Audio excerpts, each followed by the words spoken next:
Sometimes the universe doesn't whisper, it slams the past in your face when you least expect it. And in that collision, you realize just how far you've come, or how much you're still carrying. Ex-husband flaunts his fiancée, unaware his ex-wife's new boyfriend is a billionaire. Natalie Carter never imagined she'd run into her ex-husband Brandon Walsh again, especially under such extraordinary circumstances. The last time they saw each other, they had signed their divorce papers and walked away in a haze of heartbreak and resentment. Now, 2 years later, he's parading around his dazzling fiancée, Vanessa Green, at a high-profile charity function, completely clueless about the secret behind Natalie's new boyfriend, Damian Westwood. What Brandon doesn't know is that Damian isn't just another humble philanthropist. He's a billionaire with immense power and influence, ready to sweep Natalie into a life of luxury she never dared to dream of. Prepare for a roller coaster of revenge, scandal, and bittersweet redemption. Rain lashed against the windows of a cozy cafe on East 78th Street as Natalie Carter sipped her cappuccino.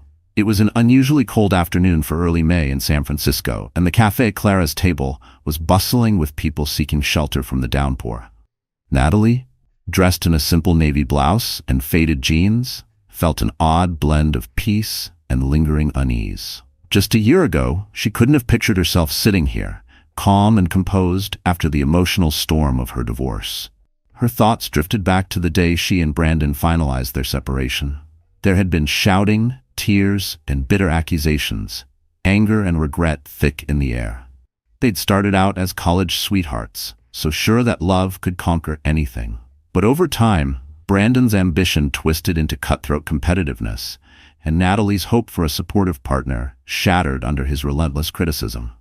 They argued constantly about money, lifestyle, and their future.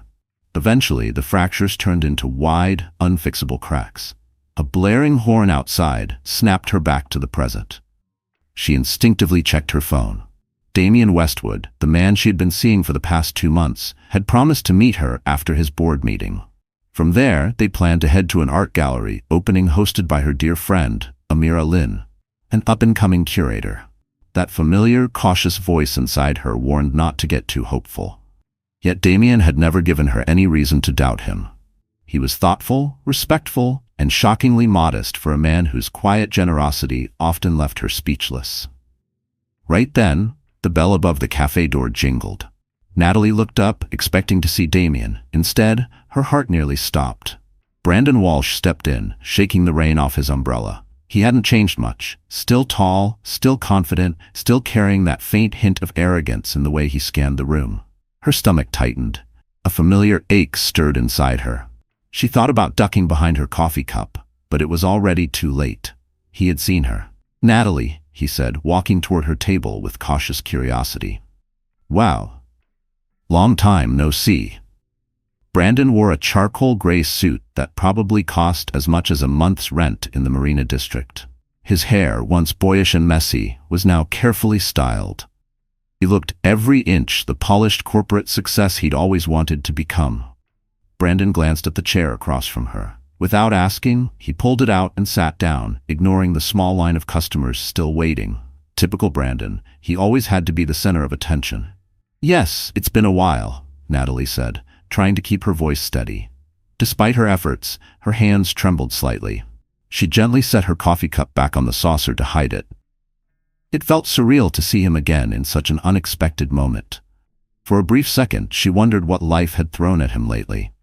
Then came the memories, the arguments, the bitter fights that had led to their split.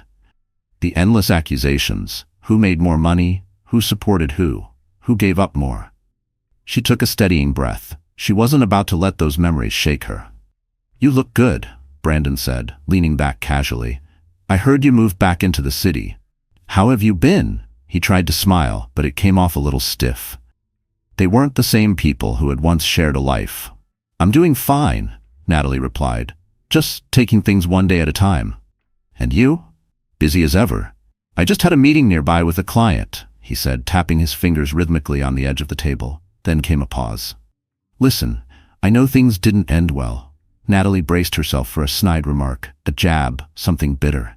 But instead, He cleared his throat and picked up a napkin, wiping at a spot on the table that wasn't even there. He was stalling. There was maybe, just maybe, a flicker of guilt in his eyes. "But I do hope you're doing okay," he said at last. "I am," she answered softly. She didn't know if it was entirely true or if she just wanted it to be. "Really, I'm okay." That was when the cafe door swung open again, letting in a gust of wind and light drizzle. Natalie's heart skipped. Damien walked in, scanning the room. Tall, composed, dressed in a tailored navy blazer and matching slacks that made him stand out effortlessly. He spotted Natalie, and a warm smile spread across his face. Brandon followed her gaze, his brow furrowing ever so slightly, confusion giving way to something colder, calculation. "Natalie," Damien said, walking over with a calm, self-assured presence. "Sorry I'm late. The meeting ran long." He placed a gentle hand on her shoulder and leaned down to press a soft kiss to her cheek. The warmth of that small gesture sent a ripple of comfort through her, just enough to steady the storm rising beneath her skin. Brandon arched an eyebrow. "So this is?" Natalie felt a brief wave of awkwardness rise in her chest, and under it, a flicker of dread. This moment, inevitable and yet far too soon. "Brandon, this is Damien Westwood, my boyfriend. Damien, this is Brandon Walsh, my ex-husband." The tension that hung over the table was nearly tangible.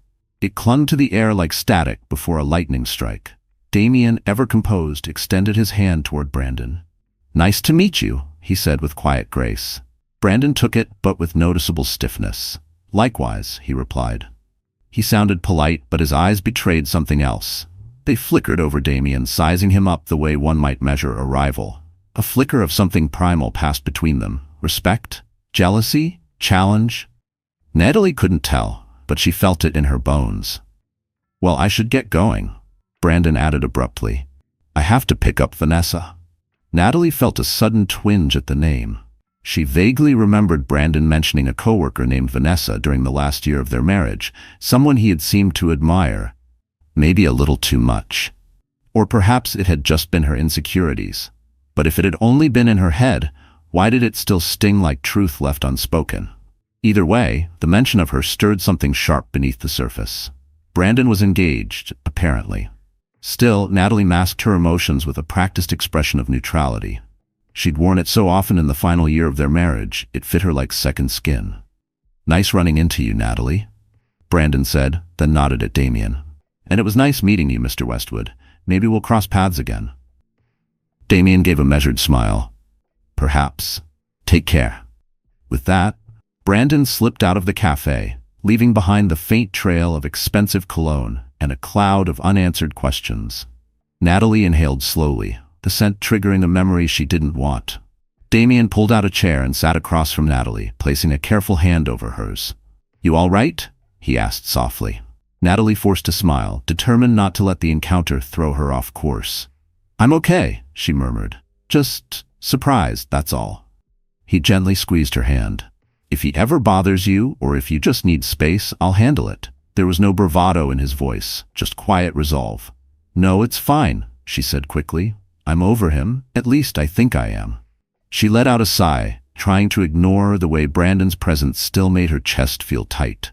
Not from longing, but from the familiar ache of having once loved someone who never really saw her. "Let's just head to the gallery," she said, standing. "Amir's expecting us."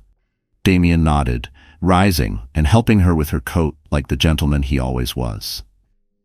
As they stepped back out into the rain-slicked street, Natalie realized Brandon had left her with a swirl of emotions she wasn't quite ready to unpack. Swirling inside her was a storm of thoughts.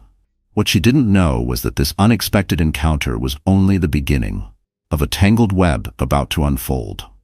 A web that would pit old resentments against new hopes, and uncover secrets so staggering that no one involved would walk away unchanged. 2 days later, Natalie found herself tucked in the sunlit corner of her apartment, flipping through old photo albums she had shoved into storage after the divorce. Why she'd chosen this particular moment to revisit those memories, she wasn't sure. Maybe seeing Brandon had stirred something deep inside her, a flood of nostalgia, both sweet and bitter. Her phone buzzed. It was a text from Amira Lynn. "Did you see the article in the Chronicle about Brandon's upcoming engagement party? Apparently it's going to be huge, like Society page is huge. You okay? And quickly typed back, I'm fine. Just a bit surprised. We ran into each other yesterday. Amira responded with a barrage of shocked emojis, followed by, he's totally showing off Vanessa.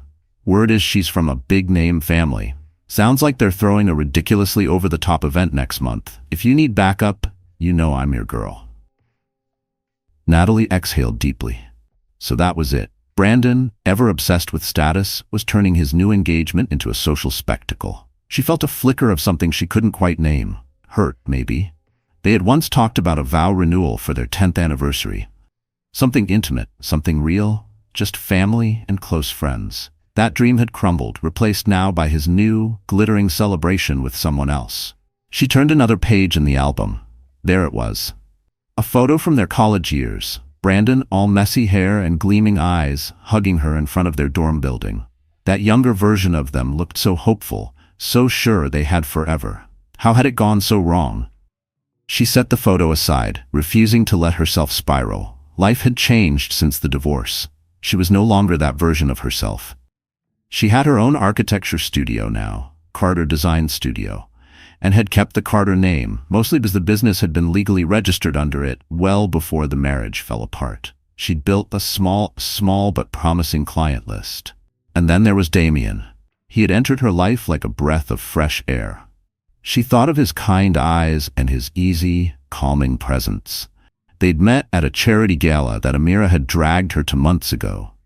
He had been quietly introduced as a philanthropic donor, one who kept a low profile despite his apparent generosity to social causes.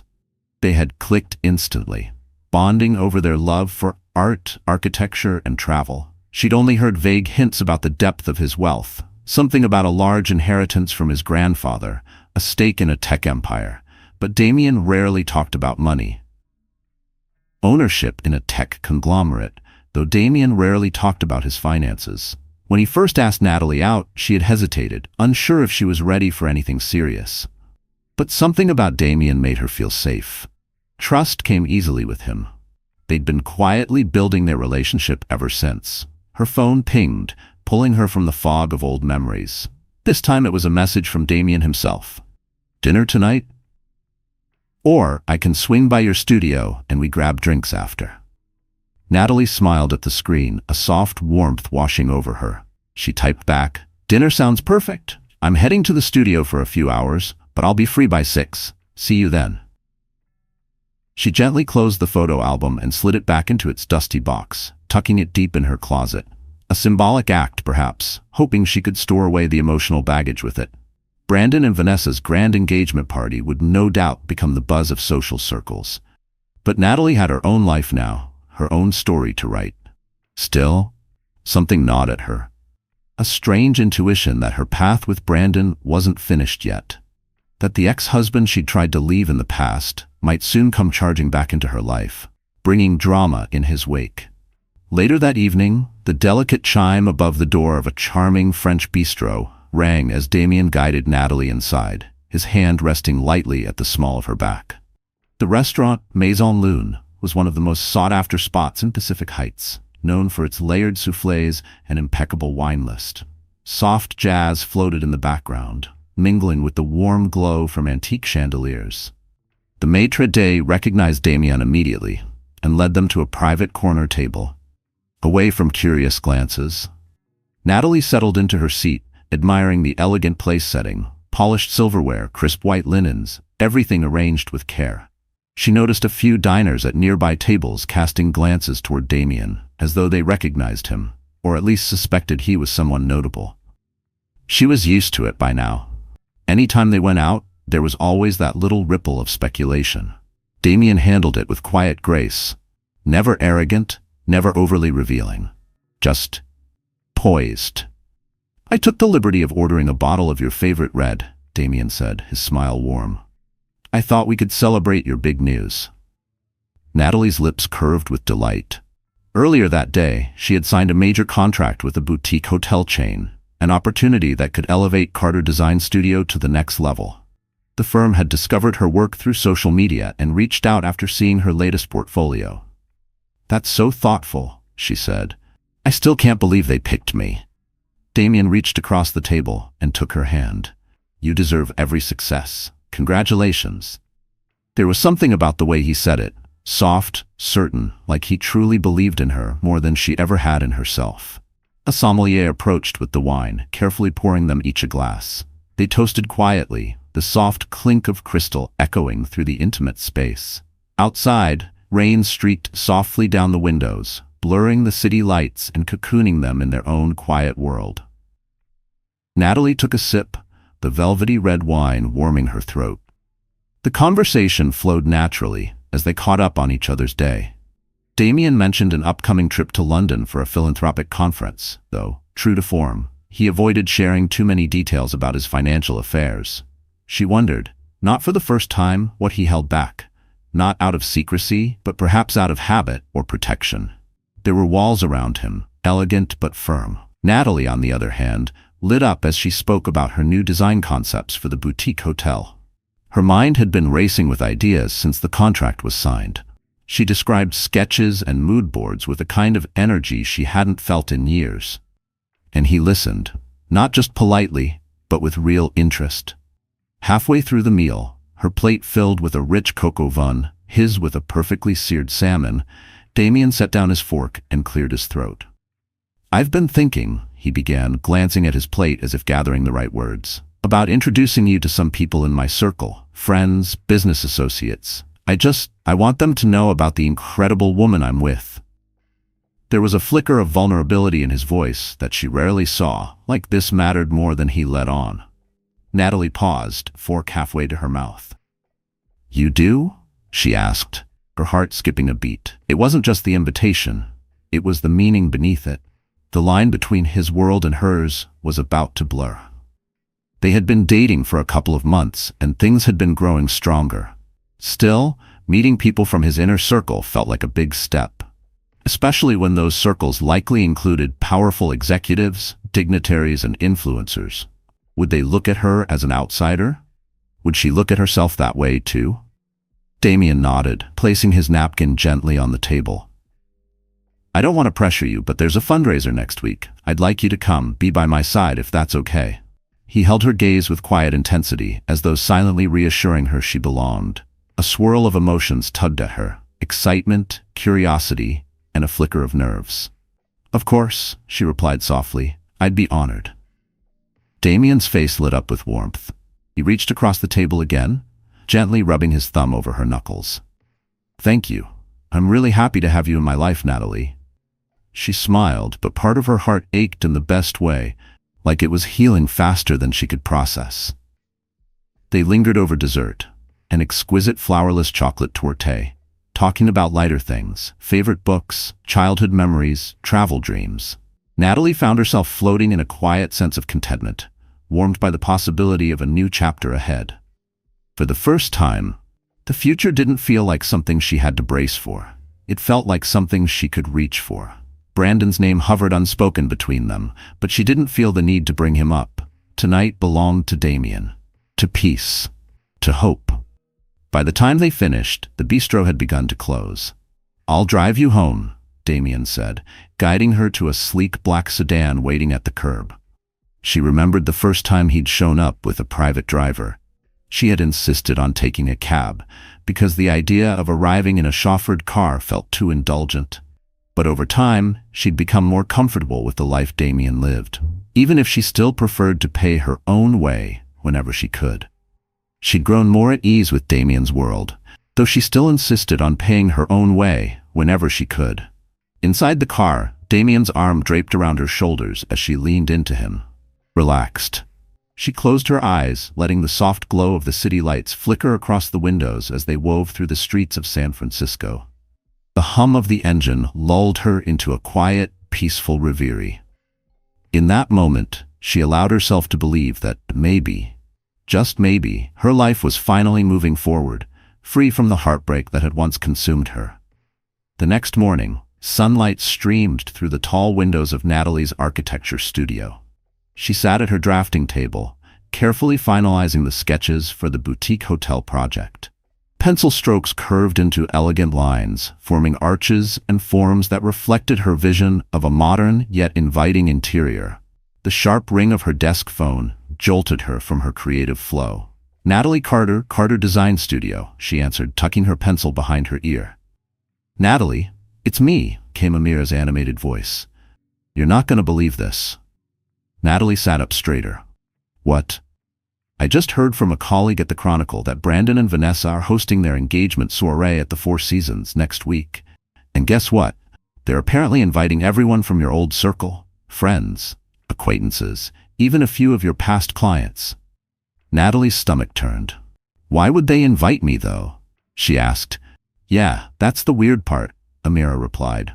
"Word is Brandon didn't want you there, but Vanessa insisted. She told the Chronicle she wants a harmonious future, or maybe she just wants to flex a little." Amira paused, then softened her tone. "I know you probably don't care anymore, but I thought you should know, just in case an invitation shows up." Natalie let out a long, slow breath. She hadn't expected Brandon's engagement to go so public, but knowing his obsession with appearances, she wasn't shocked. "Thanks for the heads up," Natalie said. "If I get invited, I'll think long and hard before deciding anything." "Just remember," Amira added, "you don't owe them a single thing." Natalie smiled faintly at that. "How's Damien, by the way?" At the mention of him, Natalie's lips curved upward. "He's good. Actually, he wants to introduce me to his circle at this fancy fundraiser next week." Amira laughed. "Ooh, big week coming up for you, huh? Better you than me. But seriously, I'm so happy for you. And if you need a +1 to Brandon's fiasco, or a bodyguard, I'm your girl." They ended the call, and Natalie stared at the phone for a beat, her thoughts swirling. She was certain Brandon's event would be a sparkling showcase of high society and power brokers. A celebration of wealth, influence, and polished smiles. Vanessa Green, she now remembered, came from old Boston money. Rumor had it she was a sharp corporate attorney. Brandon probably saw her as the perfect combination: romantic interest and strategic advantage. Romantic and strategic match. That afternoon, a delivery courier arrived at Natalie's apartment with a large, cream-colored envelope embossed in gold. Her pulse quickened. A chill ran through her despite the warm cup of tea in her hand.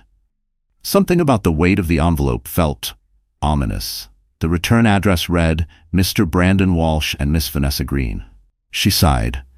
So the rumors were true. They'd really invited her. Inside, the invitation was thick, glossy, and unmistakably extravagant, detailing the upcoming soiree at the Four Seasons. Natalie slipped it back into the envelope, unsure whether to toss it into the trash or bury it in a drawer. It seemed too loud to ignore, too insulting to acknowledge. Part of her suspected this was a calculated move by Vanessa, either to appear gracious or to flaunt their social elevation. Or maybe it was something more insidious. A subtle message: "You're welcome to watch what you lost." Later that evening, as she settled into her couch with a throw blanket draped over her lap, Natalie mulled over the invitation. She decided she'd bring it up with Damien, get his perspective. Maybe they'd just skip it entirely. But the envelope still sat on her coffee table like a dare. A glossy provocation in cursive print. She had no desire to watch Brandon parade his fiancée around a ballroom, to watch them toast champagne in the same room where she might still be seen as a ghost. And yet, a small voice inside whispered that maybe, just maybe, it would be empowering. To walk in on her own terms, with someone who cherished her. To show them that she was no longer the broken woman Brandon had left behind. That she had risen from the ashes of their past, not bitter, but better. She picked up her phone and called Damien. He answered on the second ring. "Natalie," he greeted. "I was just thinking of you." "Well," she said with a hint of dry amusement in her voice, "I've received something interesting." "Oh?" Natalie exhaled. "An invitation to Brandon's engagement soiree."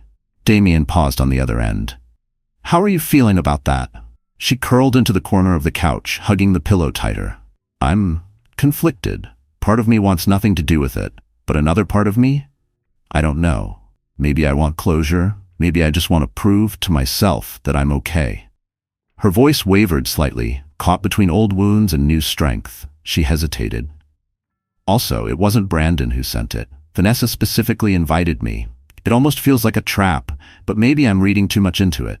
Or maybe it was exactly that, bait disguised as courtesy." Damien's voice was calm, reassuring. "Whatever you decide, I'll be right there with you. If you want to go, I'll stand by your side. If you don't, we can do something else, something far from that circus." His words wrapped around her like armor, quiet but impenetrable. Natalie's body relaxed, the knot in her chest loosening. The storm inside her didn't pass, but it finally paused. "I'll think about it," she said softly. "For now, we still have your fundraiser next week. That's where my focus is." What Natalie didn't realize was that the upcoming days would bring a collision of worlds. Brandon, Vanessa, and Damien, each from different lives, about to converge in a way she could never predict. And when they finally did, the fallout would be unlike anything she had ever experienced. The following week arrived in a blur of nerves and anticipation. Natalie stood in front of the mirror in Damien's penthouse, a sleek and spacious home overlooking the Bay Bridge. The skyline twinkled in the distance, a glittering mosaic of light and possibility. She wore an elegant, emerald green evening gown that hugged her figure just right. Amira had come over earlier to help style her hair into a soft, loose chignon. Now, as Natalie looked at her reflection, she saw something she hadn't seen in a long time. Quiet confidence. She wasn't entirely sure she felt it yet, but at least she looked the part. Damien, adjusting his cufflinks, stepped up beside her. "You look breathtaking," he murmured, pressing a gentle kiss to her temple. "Are you ready?" "As ready as I'll ever be," Natalie replied with a small smile. "I still don't know who all is going to be there." Damien paused for a moment. "It's going to be a mix: philanthropists, investors, and a few celebrities who support the foundation. These events can be a lot. If at any point you want to leave, just say the word." They arrived at the grand ballroom of the Laurelwood Hotel, greeted by a frenzy of flashing cameras and sleek luxury cars rolling up to the entrance. A crowd of polished donors and socialites flowed toward the entrance. Natalie stayed close to Damien, feeling a rush of relief as they finally stepped inside the elegantly adorned venue. Crystal chandeliers sparkled overhead, and servers moved gracefully with trays of champagne flutes. Almost immediately, a striking woman with auburn hair approached, beaming. "Damien, darling," she cooed, kissing both of his cheeks. "So good to see you. And who is this stunning lady?" Damien placed a hand gently at Natalie's back. "Monica, meet Natalie Carter, my girlfriend. Natalie, this is Monica Herrera. She's on the board of the Global Arts Foundation." Monica's eyes lit up. "Pleasure to meet you, my dear. Damien's told me you're an architect. How wonderful. We must talk about the new cultural center we're developing in Berkeley." They exchanged pleasantries, and though Natalie smiled graciously, she felt slightly overwhelmed by Monica's energy. More people soon joined them, the conversations following a predictable rhythm. Cordial introductions, mild curiosity about Natalie's background, and then a quick pivot to philanthropic endeavors or business ventures. She quickly realized many of these guests lived in a world far beyond her own, a world where alliances were formed over charity galas and seven-figure donations. Midway through the evening, Natalie drifted toward a quieter corner to admire an exhibit highlighting the foundation's work. Photos of hospitals built in underserved regions, art scholarships awarded to young talents, and environmental restoration projects spanning continents. She was quietly reading a plaque about a wildlife conservation effort in Africa when a voice startled her from behind. "Natalie Carter? Is that you?" The voice was male and vaguely familiar. She turned around and froze. It was David Russell, an old acquaintance of Brandon's and someone he used to meet with about real estate ventures. David's eyes widened in recognition. "Almost didn't believe it. How are you?" Natalie forced a polite smile. "I'm well, David. Didn't expect to see you here." Her voice was calm, but a familiar tightness crept into her chest, the kind that came from standing too close to old ghosts. "I'm a sponsor," he replied, swirling the wine in his glass. "Always good for business to donate to worthy causes, right?" He gave a grin that didn't quite reach his eyes, the kind of grin that said, "I'm here to be seen, not to feel." "Actually, I've got a table next to, Brandon Walsh. At the engagement party, you planning to attend?" Natalie felt her posture stiffen. Like a reflex, her spine straightened, her breath caught. The mention of Brandon's name still came with static. "Still deciding?" she said carefully. David chuckled low. "You should go. Brandon's been bragging non-stop about his new fiancée. Something about her father's connections in DC. He's definitely on a roll." Might be worth seeing what you're missing. A flicker of annoyance rippled through her, and beneath it, something sharper. Disgust, maybe, at how easily Brandon turned relationships into business strategies. "Trust me, I'm not missing anything," she replied coolly. "Besides, I'm here with someone else." She glanced around, hoping Damien would appear and give her an out. She didn't want to look like she needed rescuing, but just this once, she wouldn't mind the interruption. David caught the hint. "All right, I'll let you go. Take care, Natalie." He winked, subtle and smug, and drifted away like a shadow that overstayed its welcome. He wandered off, wine glass in hand, leaving a bitter taste behind, reminders of a life she no longer wanted. She exhaled and leaned against the exhibit display, trying to collect herself. A painting of a fractured cityscape loomed behind her, too metaphorical for comfort. Suddenly, a warm hand touched her shoulder. She turned. Damien was there, concern in his eyes. Relief washed through her like sunlight breaking through fog. "Everything okay?" Natalie nodded, forcing a small smile. "Yeah, just someone from my old life. Want to get some air? Please." He guided her to a terrace overlooking the glittering skyline. The cool night breeze brushed her cheeks. She closed her eyes for a moment, steadying herself, comforted by his presence behind her. "Natalie," Damien said quietly, "I know bumping into people from your past can stir up things you'd rather leave behind. But I hope you know, I'm here for you." She turned to face him, tears threatening to rise. It wasn't just David. It was the whole tangled history threatening to rise to the surface. "Thank you," she whispered. "I'm okay. It's hard sometimes. Brandon's engagement party is just days away, and I guess I'm still dealing with how he used to undermine me. I don't want to be that woman who can't let go." She hated how her voice cracked on the last word, but it felt honest. Damien reached out, gently brushing a strand of hair from her face. "You're not that woman," he said softly, "but if you feel like you need to go to that party for closure, I'll go with you." A small spark of gratitude flared in her chest, and with it, the realization that this wasn't just about the past, it was about reclaiming her place in her own future. "I appreciate that," she murmured, stepping closer and resting her head against his shoulder. High above the city, under the golden shimmer of skyscraper lights, Natalie couldn't shake the feeling that something was stirring.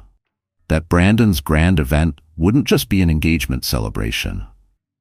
Secrets were rising to the surface, ones that could change everything, believed about her past and her future. The Four Seasons Hotel shimmered with opulence as Natalie arrived, hand in hand with Damien. After much thought, she had decided to attend Brandon's engagement soiree. It felt like the necessary final step to close the door on that chapter of her life. Damien, in a sleek black tuxedo, stood tall and steady beside her, a calm, quiet strength. Natalie wore a midnight blue gown that contrasted beautifully with her dark hair, and for the first time in a long while, she felt an inner confidence she wished she'd had years earlier. A red carpet stretched along the hotel entrance, where paparazzi snapped photos of high-profile guests, CEOs, politicians, and socialites, as they stepped into the event. Inside, a lavish floral arrangement dominated the grand foyer. Classical music floated in from a string quartet in the ballroom, while waiters glided between guests, offering trays of champagne and hors d'oeuvres. Within minutes, Brandon appeared. He looked sharp in a custom-tailored suit, his expression flickering with surprise as his eyes landed on Natalie and Damien. At his side stood Vanessa Green, radiant in a silver gown that shimmered under the chandelier light. Her auburn hair was swept into a graceful updo. Vanessa's gaze settled on Natalie with polite interest. "Natalie?" Vanessa greeted warmly, extending a hand. "I'm so glad you could make it. Brandon mentioned he'd run into you recently." Natalie shook her hand, noting the massive diamond on Vanessa's finger. "Thank you for the invitation," she said with a carefully polite smile. Brandon cleared his throat. "Damien," he said with a nod. "Good to see you again." Damien responded with calm grace. "Likewise, congratulations on your engagement." An awkward pause followed before Vanessa gently touched Brandon's arm and excused them both to greet other guests. Natalie exhaled and looked at Damien with quiet gratitude. "Well, that wasn't too bad," she whispered, though her pulse still thudded in her chest. They made their way deeper into the ballroom, sampling hors d'oeuvres and chatting with a few acquaintances. Amira was there too with her boyfriend and waved Natalie over to a corner. They chatted for a bit, Amira slipping in dry, witty remarks about Brandon's over-the-top decor choices, but despite the laughter, a subtle current of tension wove through the evening. From afar, they watched as Brandon and Vanessa held court. Vanessa was poised and polished, exuding a calm sophistication in every glance and gesture. Brandon, for his part, appeared proud, almost smug, as he introduced her to high-powered figures in the room. It was a spectacle of social maneuvering that made Natalie's head spin. Partway through the night, a hush fell over the ballroom. Brandon stepped up to a microphone and tapped it twice. "Good evening, everyone," he said, his voice echoing through the hall. "Vanessa and I want to thank you all for being here tonight to celebrate our engagement. We're thrilled to share our happiness with so many of you." His smile was polished, his tone just humble enough to sound rehearsed. Polite applause rippled across the crowd. Vanessa took the mic with a poised smile. "I couldn't be more grateful to have Brandon by my side. We're looking forward to many milestones together, and we're touched to have friends and family here supporting us tonight. Thank you." Her delivery was flawless, but Natalie couldn't help noticing the way Vanessa's fingers tightened briefly around the microphone, her smile just a second too long. Another polite wave of applause. Brandon handed the mic off to the band, which immediately began playing a lively tune. The conversations resumed. Waiters appeared with fresh flutes of champagne. Damien turned toward Natalie with a quiet smile. "You've handled yourself like a queen," he whispered. His voice wrapped around her like a protective veil in the middle of the storm. She let out a long breath she hadn't realized she'd been holding. "I think that's enough closure for me," she said softly. "Maybe we can slip out soon." The weight of the room, the eyes, the carefully curated masks, it was all starting to feel suffocating. But before they could move, a voice sneered behind them. "Slipping out so soon? You haven't even properly congratulated the happy couple." Natalie turned. It was Brandon's mother, Patricia Walsh, a woman known for her love of pearls and thinly veiled judgment. She had once adored Natalie. That changed after the divorce, when Patricia had apparently decided that everything was Natalie's fault. The smile on Patricia's lips was practiced, but her eyes held sharp edges. "Hello, Patricia," Natalie said, keeping her voice level. She straightened her shoulders, refusing to flinch. Patricia's eyes flicked to Damien, surveying him with open skepticism. The way she studied him felt less like curiosity and more like an appraisal. "And who is this gentleman?" she asked. Before Natalie could answer, Damien smiled politely. "My name is Damien Westwood, ma'am. I'm here with Natalie." Patricia's gaze narrowed as though mentally calculating his worth. Her fingers twitched slightly around her clutch, betraying a flicker of recognition. "You look familiar. Have we met before?" Damien remained composed. "I'm not sure," he said evenly. "Perhaps at a charity gala." There was a barely perceptible shift in his posture, subtle but alert. "That must be it," Patricia said with a sniff. But her expression didn't soften. If anything, it grew more curious. She turned back to Natalie. "I suppose it's good you've moved on, though some of us still wonder if you ever truly appreciated what Brandon brought to your life." Damien's jaw tightened subtly, but he said nothing, letting Natalie handle it. A quiet storm churned in his eyes, though his hands remained calmly at his sides, and she did. "With all due respect," she said calmly, "that's no longer your concern. I wish Brandon and Vanessa well." Her voice was even, but beneath it lay a blade of steel. Patricia's lips thinned. "Well, do enjoy the party."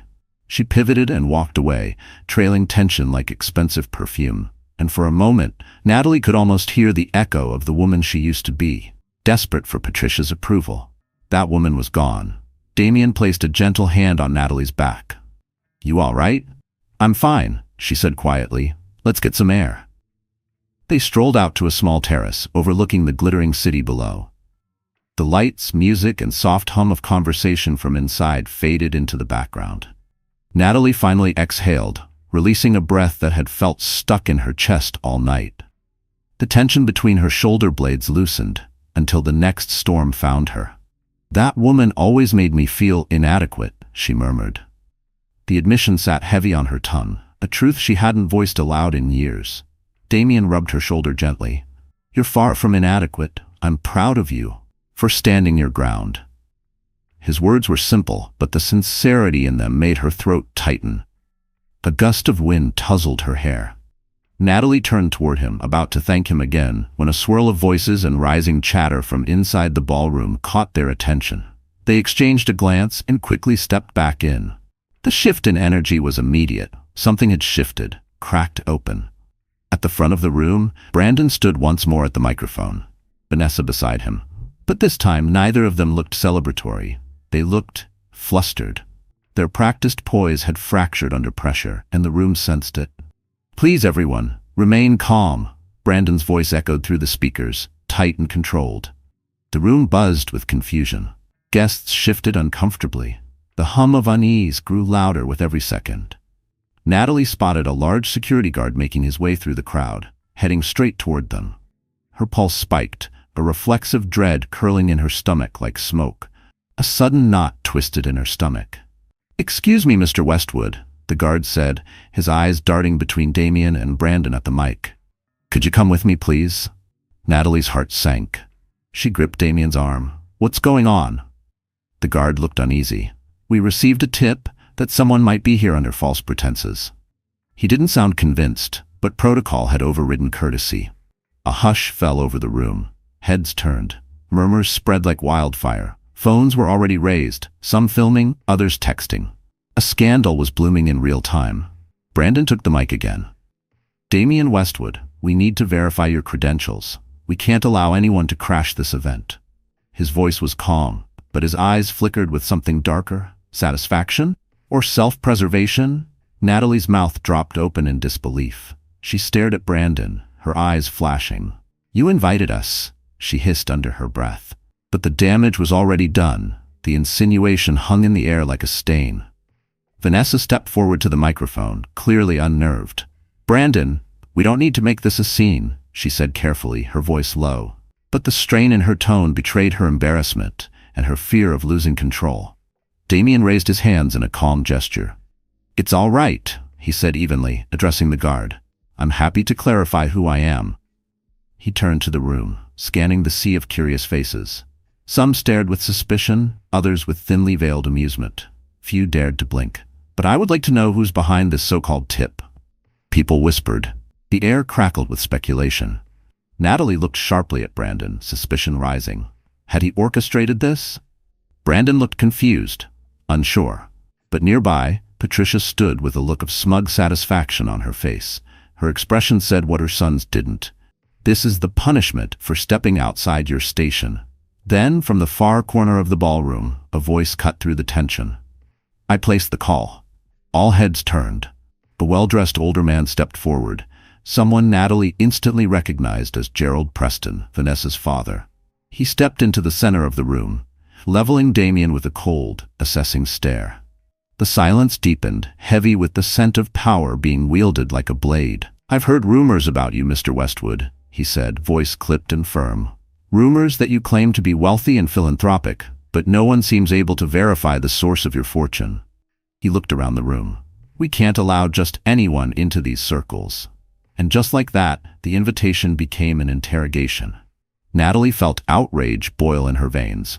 "He's not just anyone, he's—" Damien gently squeezed her hand, signaling her to stay calm. He turned to Gerald Preston with remarkable composure. "Sir, you're right. I typically keep a low profile about my finances," Damien said steadily. "But I can assure you I'm more than qualified to be here tonight. If you'd prefer, we can step aside and verify whatever credentials you need." A tense silence followed. Brandon cleared his throat, unsure of what to do. Vanessa looked horrified, clearly embarrassed by her father's public outburst. The security guard hovered, awaiting instructions. Without missing a beat, Damien calmly reached into the inside pocket of his jacket and retrieved a business card. He handed it to the guard.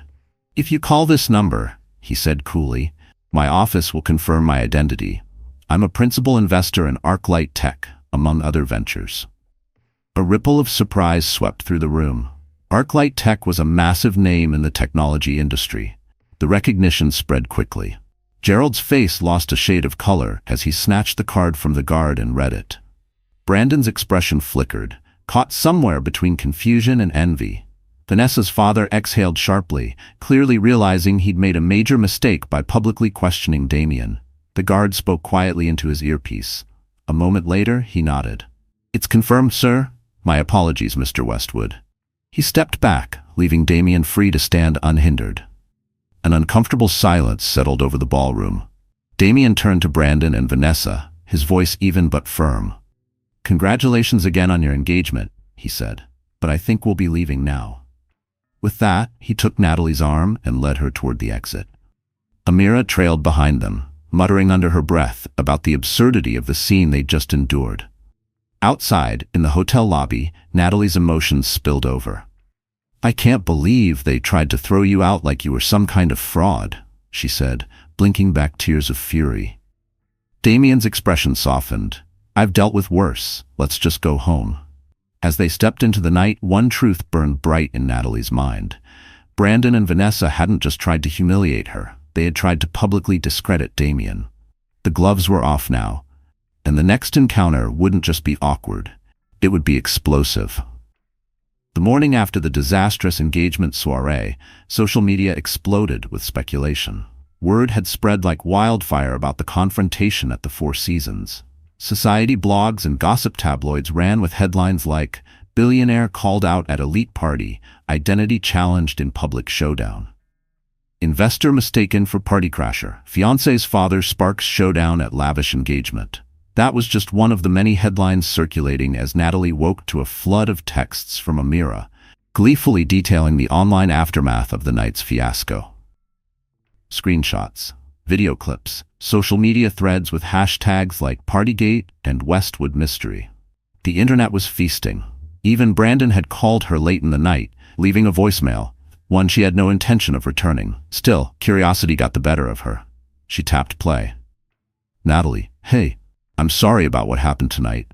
I had no idea Vanessa's father would react that way. Look, maybe we can talk sometime soon. Clear the air. Let me know." She deleted the message without hesitation, irritated but strangely satisfied. The sound of his voice, once so familiar, now felt like a relic from another life, one she had no desire to reopen. At least now, Damien's identity was no longer a mystery to anyone. He wasn't just the calm, reserved man at her side.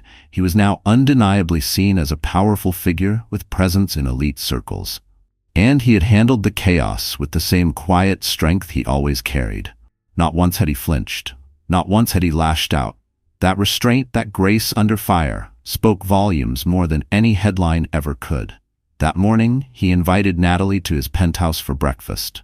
Over buttery croissants and strong coffee, they debriefed the entire event, his tone colored with light amusement. "I guess the Prestons think I'm some con artist who sweet-talked my way into high society," he said, shaking his head with a dry chuckle. "It's not the first time someone's doubted my intentions." But this time, Natalie could hear the wariness beneath the humor, the sting of being questioned not for what he'd done, but for what he represented. Natalie frowned over the rim of her mug. "It's not fair. You've done so much good. You shouldn't have to keep proving yourself." Her voice sharpened, protective now. She hated that the world demanded credentials for decency. He shrugged. "Money complicates things. People see a fortune and either want something from you or assume you're hiding something." He looked out the window briefly, eyes flicking toward the skyline as if searching for some version of himself he used to be. He reached across the small cafe table in his penthouse living room, brushing his thumb across her knuckles. "That's part of why I don't talk about it much, but I don't want you caught in the crossfire either." Natalie shook her head, gently intertwining her fingers with his. "I'm proud of who you are, Damien. If someone has a problem with it, that's on them."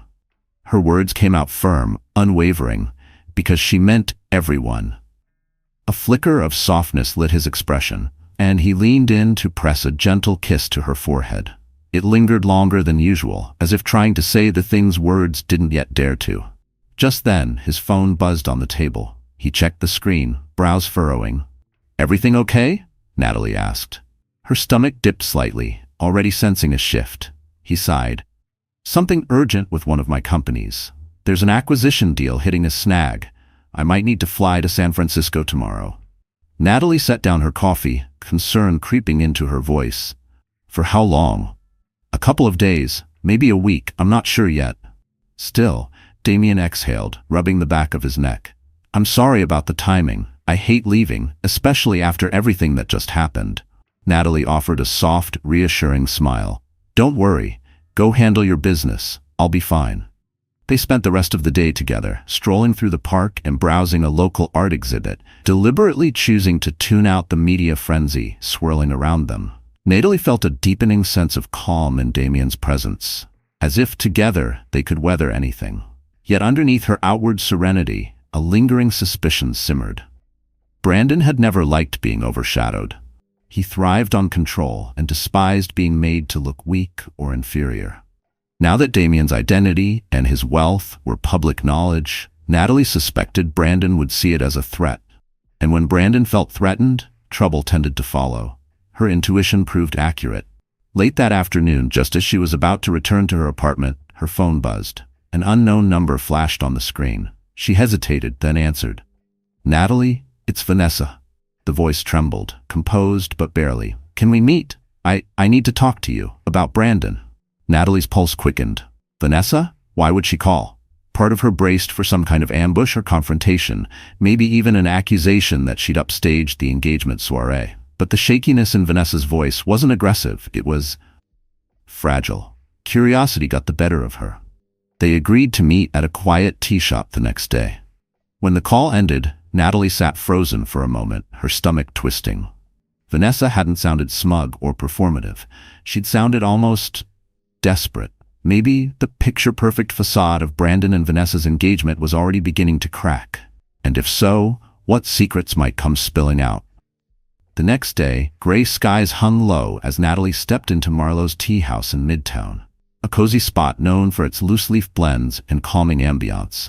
She slipped into a corner booth, scanning the softly lit space. Vanessa arrived shortly after, wearing a black trench coat over a cream blouse. Her posture was stiff, and when she removed her coat, her hands trembled ever so slightly. Thank you for meeting me, Vanessa said quietly, settling across from her. Natalie studied her face. There were faint shadows under her eyes. She didn't look anything like the glowing fiancée from the engagement party. No problem, Natalie replied gently. What's going on? A server came by, and Vanessa ordered chamomile tea. Natalie asked for Earl Grey. They sat in awkward silence until the server left. Vanessa cleared her throat. I know this might sound strange, but I don't have many people I can talk to about Brandon. She hesitated, eyes dropping to the table. He never speaks much about you, but I did some digging. I know how your marriage ended, abruptly, painfully. Natalie's stomach tightened. What do you want to know? Vanessa laced her fingers together tightly. Her knuckles turned white as if bracing herself against her own thoughts. Is he always this controlling? She hesitated, then continued, voice quiet but edged with frustration. I've seen glimpses before, but last night, how he handled the fiasco with your boyfriend, he was furious. Not because his father embarrassed Damien, but because he felt overshadowed. We had a huge fight afterward. Her lip trembled just for a second, before she steeled herself again. Natalie studied Vanessa's face, weighing how honest to be. She recognized that haunted look. She'd worn it herself once in the mirror. There was no point in sugarcoating the truth. Brandon has a need to win, she began softly. Everything in our marriage turned into a competition. It didn't start out that way. In college, he was driven, but kind. But over time, his ambition became everything. He set these impossibly high expectations. And if I didn't meet them, he'd tear me down.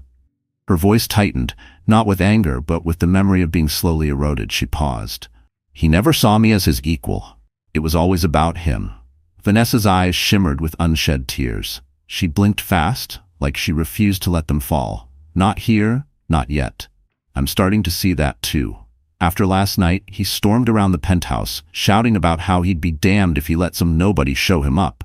I pointed out that Damien is clearly not a nobody, and Brandon lost it. She looked down at her hands, voice trembling. I have money, connections, but Brandon wants more than that. He wants me to help him climb. Her words cracked under the weight of realization, as if she were hearing herself for the first time.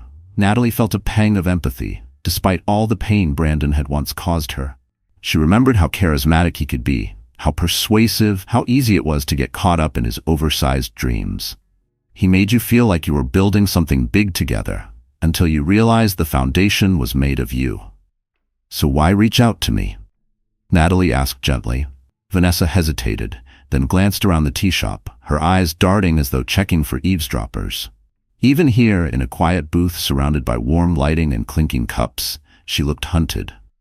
Because I'm not sure I can go through with this engagement, and I need to know if Brandon's ever done anything questionable, financially or otherwise. She swallowed. My father's pressuring me to go through with the wedding, but I'm scared. Her voice barely made it past her lips, but fear has a sound, and Natalie heard it loud and clear. Natalie's thoughts drifted back to the fights over money during her marriage. She remembered Brandon once trying to convince her to dip into her personal savings to fund one of his risky ventures. When she refused, he called her short-sighted and unsupportive, and that had just been the start. Every disagreement after that had a price. But illegal? Not to my knowledge, she said carefully. I can't say he ever broke the law, but he definitely manipulates situations to serve himself, usually at someone else's expense. She saw the flicker of relief and dread in Vanessa's eyes. Confirmation never felt clean. Vanessa exhaled as if something inside her had deflated. I see, she murmured. Their teas arrived and she stirred hers in silence. Vanessa stirred her tea distractedly. He's pressuring me to sign a prenup, one that heavily favors him. Something about future earnings tied to my father's investments. Natalie's eyebrows shot up. That's a huge red flag. I know, Vanessa whispered, tears threatening to spill over. He wants me to sign it before we even set a wedding date. My father thinks it's just smart business, but I'm not comfortable. And after last night, the way he went on about Damien, I realized I don't even know the man I'm engaged to. A wave of sympathy rolled through Natalie. As much anger as she held toward Brandon, she couldn't deny that Vanessa was trapped in a toxic situation.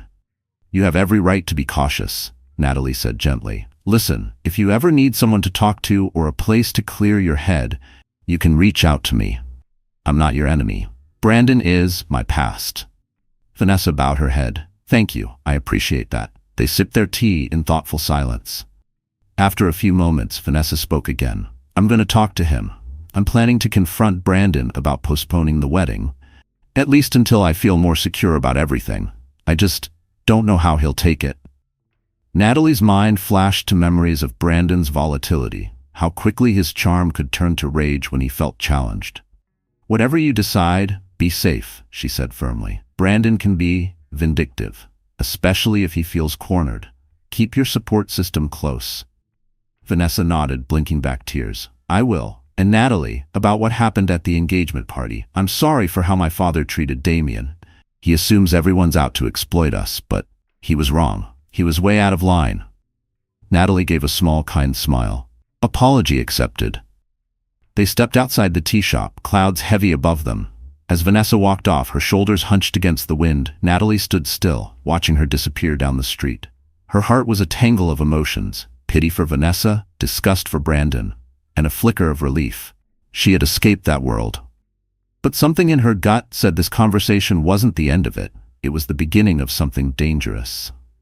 Brandon, when cornered, could be ruthless, and if Vanessa truly chose to push back, she might expose a side of him Natalie knew all too well, the side that never forgave or forgot. The next morning, Natalie awoke to a flurry of frantic texts from Amira. Still half asleep, she reached for the remote and turned on the TV. A breaking news banner flashed across the screen. Brandon Walsh under investigation for fraud. Just days after his self-important engagement soiree, Brandon was now the subject of a high-profile inquiry into alleged financial crimes. Reporters claimed he had falsified records in a corporate merger, allegedly exploiting his fiancée's family connections for personal gain. Natalie stared at the news report, a storm of emotions swirling inside her. Shock, vindication, and a strange, residual sadness for a man she had once loved. The headlines were brutal. Brandon's face plastered across every outlet. His downfall wasn't just public, it was cinematic.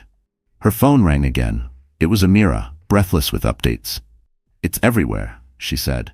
He's toxic now. Investors are pulling out left and right. Vanessa's dad, Gerald Preston, pulled all of his support. And get this, word is Vanessa herself handed over evidence to the investigators. She flipped. Her tone was half in shock, half in awe.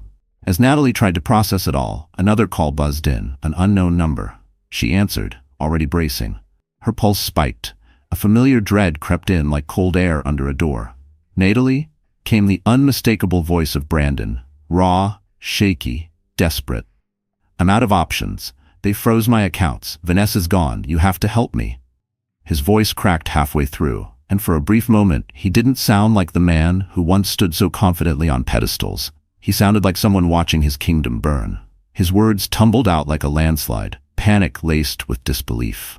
She could almost hear him pacing, unraveling.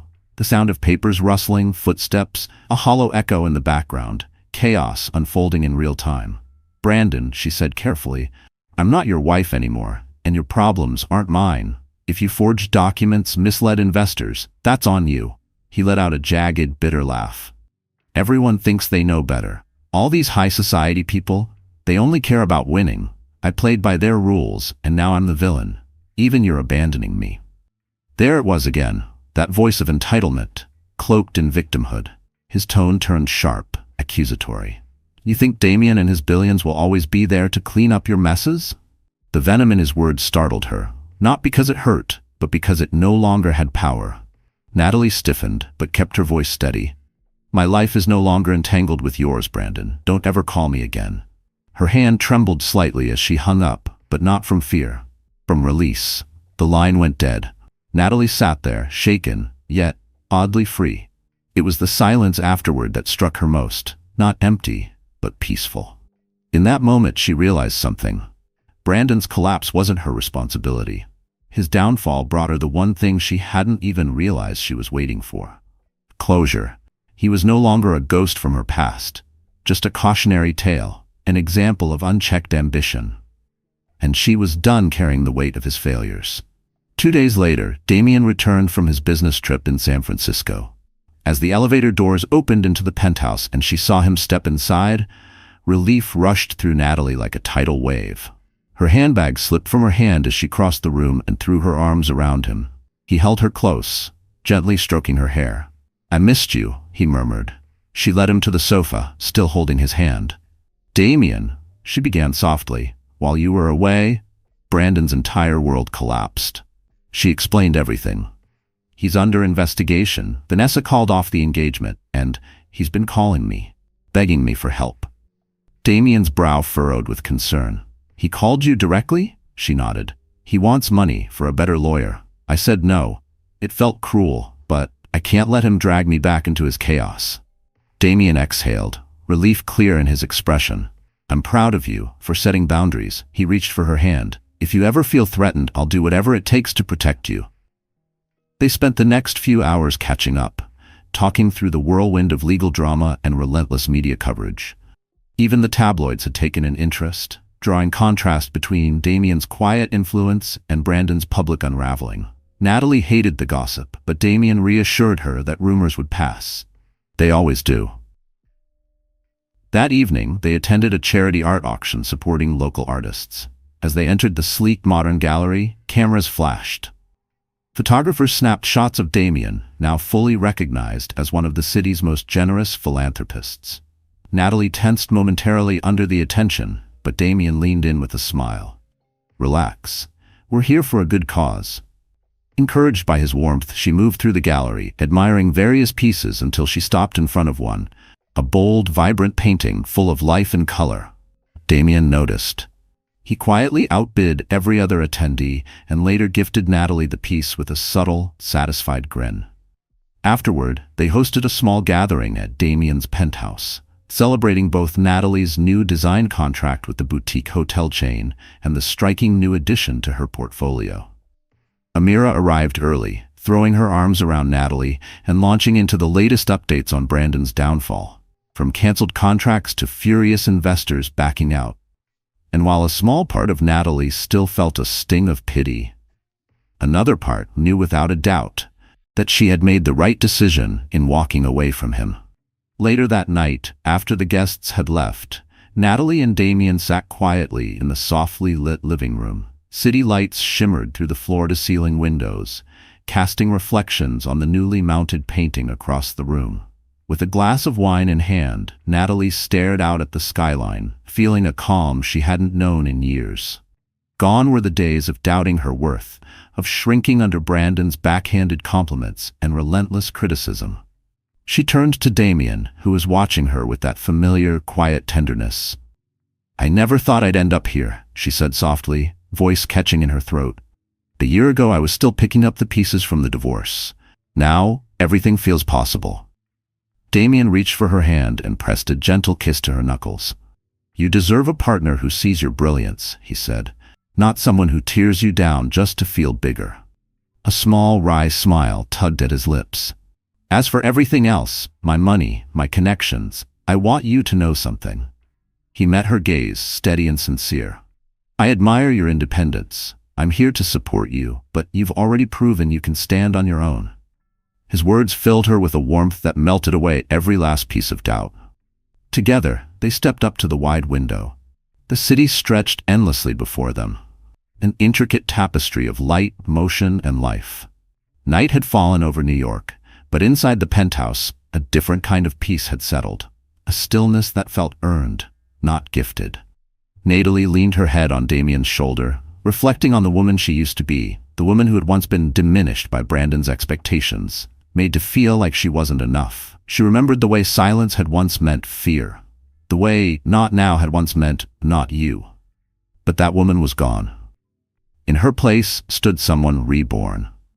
A woman who had reclaimed her confidence, rediscovered her love for architecture, and opened her heart to a man who nurtured her dreams, instead of silencing them. She had built something new, this time from her own foundation. Down below, the bright, chaotic pulse of the city surged forward, unmoved by one man's downfall or another's redemption. Yet in that still, intimate moment, Natalie felt something profound: freedom. Not just from Brandon, but from the weight of ever needing to prove her worth to anyone again.